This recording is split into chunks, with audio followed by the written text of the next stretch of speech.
Another week, another set of UI changes aimed at addressing add-on support in Midnight. I'm going to break down each change to contextualize and simplify what they mean for players. Now I'm going to dive right in. This was already covered last week, so I'm not really going to talk about it. This change means that now we can enable text-to-speech on all secrets. Now, what are secrets? Secrets are the little black boxes that add-ons can't parse, like chat and encounter mechanics, spell names, and casts, etc. One of the limitations of secrets is that it basically broke TTS add-ons that were used for accessibility. So Blizzard has straight fixed it with this very quick band-aid that's straight to the point. Spells. Numerous APIs will now be accessible with secrets.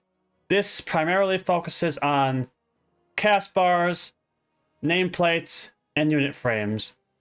Those are pretty much going to come up every week because they continue to have issues with those add-ons basically being too broken, and Blizzard is slowly fixing them to be less broken. Textures. One is to help add-ons, and one is to further break them, or rather, prevent them from working around breakage.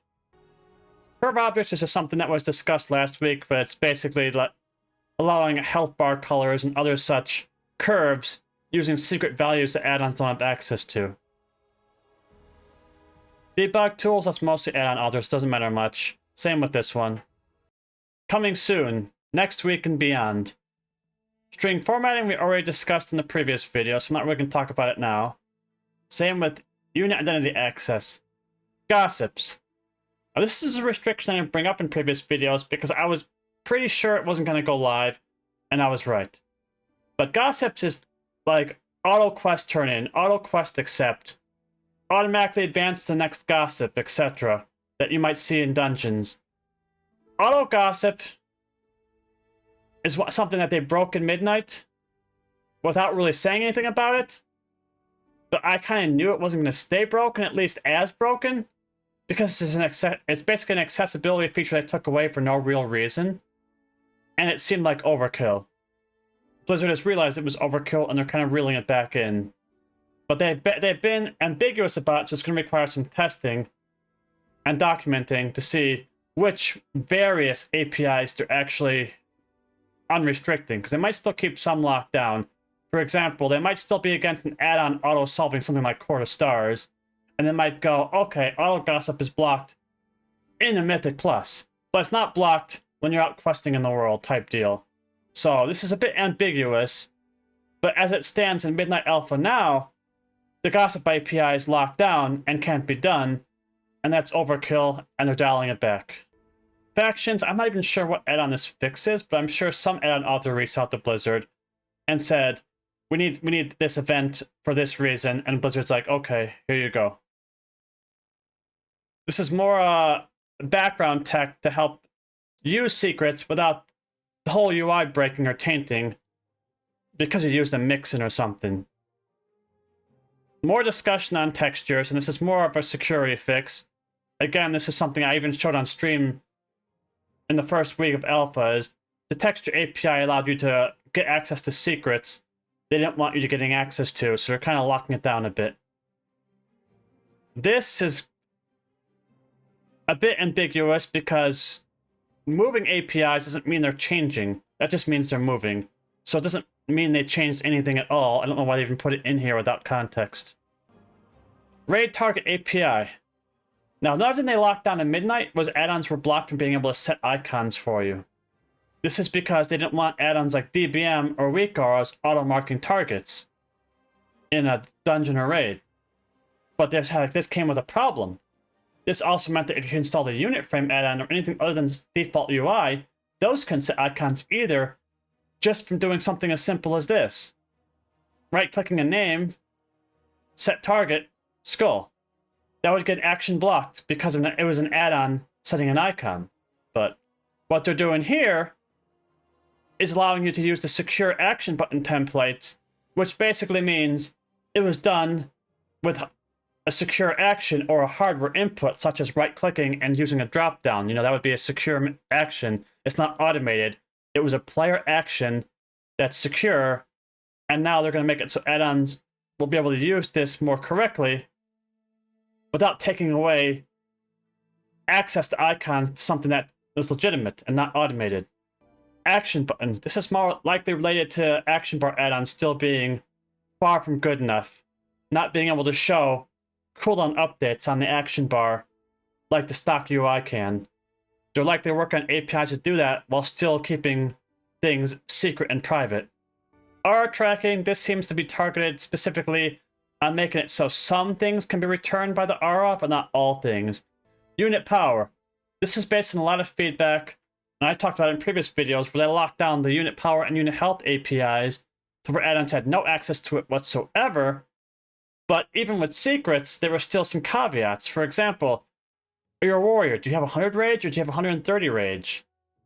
You're a druid. Well, do you have mana? Do you have energy? Or do you have rage?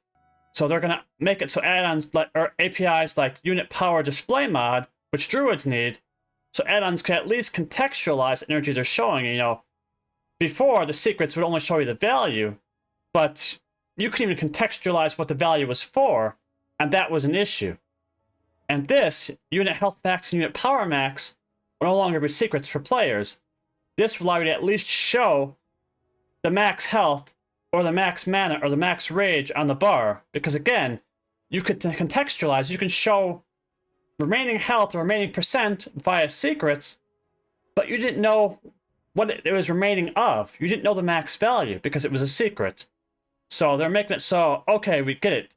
Showing you the max value is not going to cause computational issues, so they're allowing that you see the max value. Spellcasts. Unit Spellcast, which has many different sub-events, like Unit Spellcast Succeeded, Unit Spellcast Start.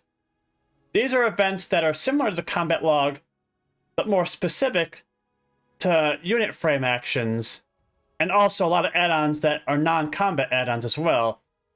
And Blizzard is going to unrestrict them when outside of combat. For example, there was a fishing add-on that only thing that add-on wanted to know was that you cast your fishing spell and your fishing channel bar, but that wasn't allowed. And they were like, WTF, Blizzard? I can't even have a fishing add-on anymore? So they're like, you're right. Maybe we don't need to lock that down out of combat, huh? So this is going to restore a lot of harmless out-of-combat add-ons that were broken for no reason. Unit death. Now this one's interesting because it's basically useless. They're going to add an event to show when a unit dies, but they're not going to let you know what unit died, which basically makes it still useless. But unit death was something we lost with the combat log. See, when anytime an enemy died, we relied on the combat log to do it, but the combat log's gone at midnight, and it's not coming back. But they're going to give us an event for unit died, so we can still tell when units died, but yet they want to keep it a secret to what unit died, which is problematic. I'm going to show you an example of why it's problematic here. DBM has a feature to where you can report the health on your wipe on a boss, for example. It could also tell you what stage you wiped in and how many of the bosses you were fighting were defeated, to contextualize. For example, a wipe on Dementius in Phase 1 is very different from a wipe on Dementius in Phase 3. In Midnight, under the current restrictions, DBM is not going to know what phase you're in or how many of the bosses you've already defeated. It's only going to know the percent. You're going to see a wipe at 1%, let's say, or 2%, you're going to think, wow, they're close to a kill. Because you don't have context. You don't know 1% in Phase 1 is not close to a kill. Not even remotely. That just means you popped hero on the first pull and got to the easy part of the fight, then wiped as soon as you got to Phase 2. Contextualizing things, like knowing how many bosses are left, is pretty important, at least for what I'm doing here. But it's probably important in a lot of other cases too. And it's pretty harmless to have access to it, so I still don't understand why Blizzard doesn't want us to know when units die. So my feedback to Blizzard on this is useless. Giving us access to an event with no context is completely useless. Like the Dementius thing, I'm going to use the Dementius example again. You know what else dies in that fight? the adds that crisscross during the phase 2. Those also fire unit died. How am I going to know the difference between one of those dying and one of the big blueberries dying? I won't, because there's no context. So it's one of those things where it's not like we can solve with unit died. We really can't. All we really use it for is cleanup and statistics, more or less. At least that's all I ever used it for. And sometimes I use it for detecting victory on a boss when the encounter end event is broken. Because I'll scan for, okay, the boss died, we won, type deal. But that's pretty much it for the API changes this week, and there really wasn't much to it. But I wanted to add something else to this video. Someone did an amazing write-up given the state of nameplates. I'm not going to go over the whole thing because there's a lot here, but I wanted to at least plug it and share it with you all. This thing will show you every caveat of what's currently going on with nameplates, both stock and add-ons. Such as the most famous issue, this one. When all the mobs start with a prefix in their name, and nameplates look like this, where you don't know which mob is which because the names are truncated to only showing the prefix. And this link helps document it so well that there's nothing for me to say about it, because it's best for you to just go here and read it yourself if you're interested in the state of nameplates.